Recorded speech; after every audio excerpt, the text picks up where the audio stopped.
দেখার এত আগ্রহ নিয়ে আসছেন, তাকে দেখতে পারতেছেন না, কেমন লাগছে বলুন তো? একটু নিচে ধরেন। হ্যাঁ, বলেন বলেন বলেন।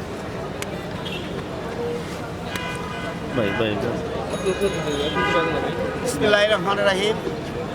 আমি কিশোরগঞ্জ করিমগঞ্জ উপজেলা 3 নম্বর আসন। আমাদের আসনে বর্তমান সাবেক doctor M A Usman Faruk সাহেব এমপি পদপ্রার্থী আছে। আমি ওখান থেকেই আসছি, হয় কিশোরগঞ্জ থেকে আসছি। আমি রামপুরা থাকি, এখানে প্রতিদিনে আসি আমাদের বেগম খালেদা জিয়াকে দেখার জন্য, কিন্তু আমি দেখা করতে পারি নাই। এদিকে শুনলাম অনেকে বিদেশ চলে যাবে, দেখলাম, তাই আমি আবার ছুটে আসলাম দেখার জন্য, এক নজর যেন দেখতে পারি। আর আমাদের খালেদা জিয়া যেন আবার সুস্থ হয়ে আমাদের মাঝে ফিরে আসতে পারে, এটাই আমার কাম্য। এই যে তাকে দেখতে পাচ্ছেন না, আপনার কেমন লাগছে? আমি দেখতে পারতেছি না, তো আমার আকুল আবেদন আমি যেন দেখতে পারি, কিন্তু দেখতে পারতেছি না। আমার সারা দেশের মানুষই তো দেখতে পারে না, কাকেও ঢুকতে দিচ্ছে না, এটাই আর কি। তার সম্পর্কে গুজব ছড়াচ্ছে বিভিন্ন, এটা সম্পর্কে হ্যাঁ, শুনতেছি যারা গুজব ছড়াইতেছে ওরা হলো অন্যায়কারী, বিরোধীকারী, ওরা বিরোধী পার্টি, ওরা কখনো মানুষ হবে না। ওরা জামাত শিবিররা এই করতেছে, গুজবগুলা ছড়াইতেছে। কিন্তু আমাদের বাংলাদেশের 3 বারের সাবেক প্রধানমন্ত্রী, 3 বারের প্রধানমন্ত্রী, সবল প্রধানমন্ত্রী, কিন্তু ওনার নামে যে গুজবগুলো ছড়াইতেছে, ওদেরকে আল্লাহ যেন শায়েস্তা করেন। আপনি যে তারেক রহমান সাহেবের জায়গা দিচ্ছেন, এই ব্যাপারে কিছু বলুন তো। আর আমি করিমগঞ্জ উপজেলা পৌরসভার 3 নম্বর ওয়ার্ডের সভাপতি এবং শহীদ জিয়া স্মৃতি সংসদ সংগঠনটা করেছি। ওখানে 2% জায়গা লিখে দিয়েছি তারেক রহমানকে। আগামীতে আল্লাহ বাঁচাইলে তারেক রহমান যদি আসে, তার হাতে হস্তান্তর করব।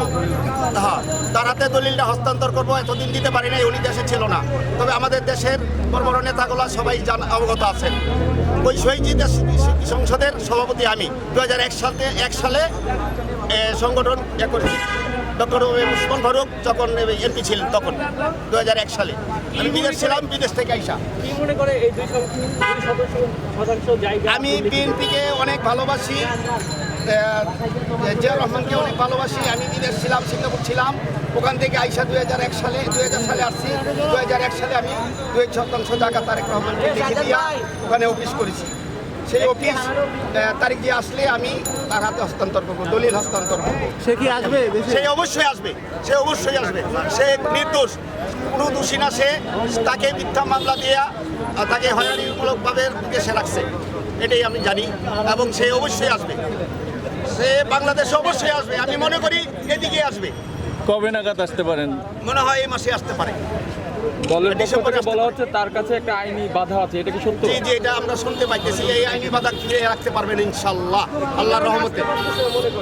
মনে করি এই যে গাইবি ছড়াইতেছে, ওনাকে বলতেছে যে উনি মুসলেখা দিয়ে গেছেন, মুসলেখার সময়সীমা শেষ হলে উনি আসবেন।